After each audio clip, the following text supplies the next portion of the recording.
April থেকে জুনে ৫৮ দিন বন্ধ থাকবে ইলিশ মাছ ধরা ও বাজারজাতকরণ। আগামী ১৫ এপ্রিল থেকে ১১ জুন পর্যন্ত ৫৮ দিন ইলিশ ধরা ও বাজারজাত বন্ধ থাকবে বলে জানিয়েছেন মৎস্য ও প্রাণী সম্পদ উপদেষ্টা ফরিদা আক্তার। আজ সোমবার সচিবালয়ে মৎস্য ও প্রাণী সম্পদ মন্ত্রণালয়ের সম্মেলন কক্ষে আসন্ন রমজান উপলক্ষে আয়োজিত এক সংবাদ সম্মেলনে তিনি একথা বলেছেন। মন্ত্রণালয়ের কাজে অগ্রগতিও তুলে ধরেন এ সময় উপদেষ্টা। ভারতের সাথে সমন্বয় রেখেই সময় নির্ধারণ করা হয়েছে।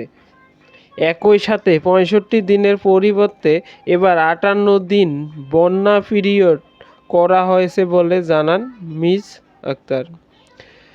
তিনি আরও বলেন, মাছকে রক্ষা করার জন্যই এই বন্যা পিরিয়ড দেয়া হয়েছে। হাওরের মাছই এটা দেয়া হবে। এটা সব মাছের ক্ষেত্রেই হবে। দেশীয় ও ইলিশ মাছ রক্ষা করতে প্রজনন মৌসুমে মা ইলিশ সংরক্ষণের লক্ষ্যে আগামী ১৫ এপ্রিল থেকে ১১ জুন পর্যন্ত মোট ৫৮ দিন পর্যন্ত বাংলাদেশের নদী ও সাগরের সব জায়গায় ইলিশ ধরা বন্ধ থাকবে। এ সময় ইলিশ পরিবহন, মজুত, বাজারজাতকরণ, ক্রয় বিক্রয় কার্যক্রম নিষিদ্ধ থাকবে বলে জানিয়েছেন তিনি।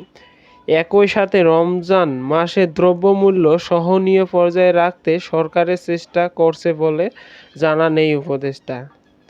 তিনি জানান, রমজান মাসে মাছ, মাংস, দুধ ও ডিমের সরবরাহ এবং মূল্য নিয়ন্ত্রণ পহেলা রমজান থেকে ২৮ রমজান পর্যন্ত রাজধানী ঢাকায় সাশ্রয়ী মূল্যে ব্রয়লার মুরগি, ডিম, পান্তরিত দুধ ও গরুর মাংস বিক্রির উদ্যোগ নেওয়া হয়েছে।